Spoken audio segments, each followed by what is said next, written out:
During isolation, I was really craving for this Sar Piah, or called Tambun biscuit. This biscuit is made of a flaky pastry with sweet and savory ground mung bean.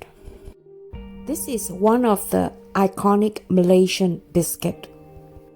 This is also my first time baking Asian pastry. Let's see if I nail it. First, this is what you need: split dried mung bean. This can be found in most Asian supermarkets. Soak them in water for at least 20 minutes. You notice that it starts to swell.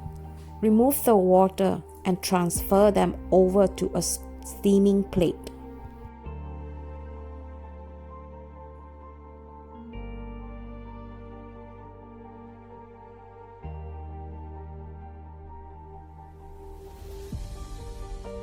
Put them in a steamer and steam for at least 20 to 25 minutes.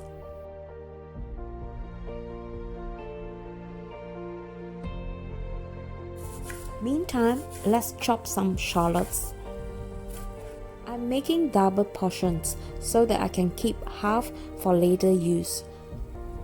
So, don't be alarmed, why am I using so much shallots? Next, you want to chop them quite finely. I find it easier to use a chopper like this. Now, test the mung bean if they are soft. In another pan, put some cooking oil and fry the shallot in very low heat. The minute the shallots turns brown, remove from heat and pour them over a sieve.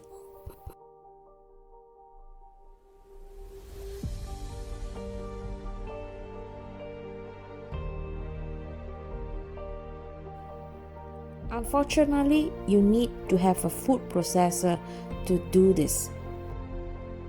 By now, the mung bean should be cooled down. Now, you want to add the sugar, followed by some pepper, some salt, and the shallot oil, and some water. Mix them. I prefer my paste to be a bit grainy, so I'm going to stop at this point. Using the same pan, fry the mixture until it is dry.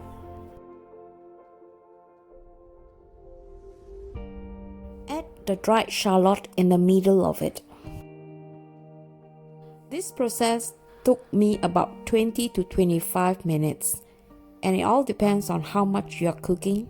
Of course, the more it is, the longer it will take. So this is how it looks like after 25 minutes. Now, let's make the water dough. In a mixer, you mix flour, icing sugar, coconut oil, salt, water.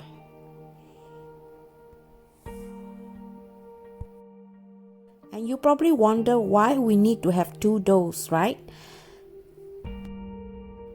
You need two dough to make this recipe, to create these flaky layer effects. The oil dough is very simple. It's just plain flour and coconut oil. When the fat and the flour are finely mixed, you want to transfer them over to a bowl and rub in this mixture until you form a dough. The same thing, you want to cover it and put them in the fridge for at least 20 minutes before you use it. I will do the same to the fillings. I will keep this for later use. I prefer to eat fresh baked pastry rather than to make too much and then you are forced to eat everything at one go. Now, let's form the pastry fillings into balls. This freshly baked pastry can only be kept airtight container for 1 week. So that is the reason why I'm dividing everything into two and freeze the other portion so that I can make them later. Dust some plain flour on the countertop and roll out the dough. If you have a cookie cutter, use that. Otherwise, you can do like me. Just break the dough into 24 even pieces. Make sure that all the sizes are even.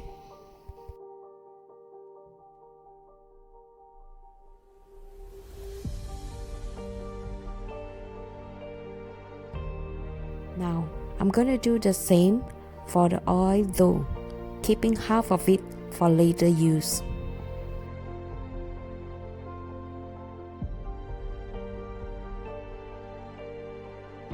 Again, like before, I'm going to roll this out and divide them into 24 pieces. You need to set them aside and let it rest for at least 20 minutes. Take a piece of the water dough, roll it out, and then put the oil dough inside and wrap around. I'll repeat again so that you can see them clearly. I usually like to do all this at once, and when I'm done with the 24 balls, I'll set off by rolling it out again. By rolling out like this, you are actually creating layers between the two doughs, because the oil dough will separate the water dough and therefore create these amazing layers. At first, I thought it was really troublesome, but after doing it for a few times, I really enjoy it. Again, you have to let the dough sit for another 20 minutes. While waiting, let's take a look at what LG is doing in the garden. He was removing old paint from an old door using a heated gun. Now, it's time to put the fillings.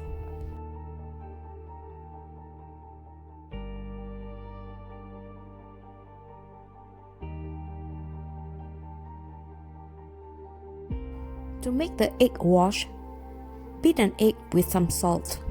Mix them well. And then brush this egg wash evenly on each dough.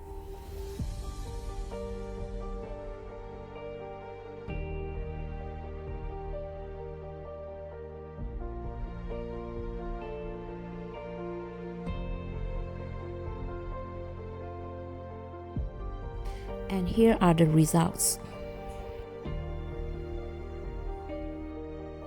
I didn't regret extending the baking time for another 10 minutes. By doing that, I get a nicer golden brown, and the pastry was, to me, perfectly baked. This snack is a little bit savory, not too sweet, the way I like it. It's perfect for afternoon tea. I put my pastry in a tin, and this will last me for 1 week in room temperature. You can freeze it if you want to keep them longer period. If you like root vegetable recipes, you don't want to miss my next new video.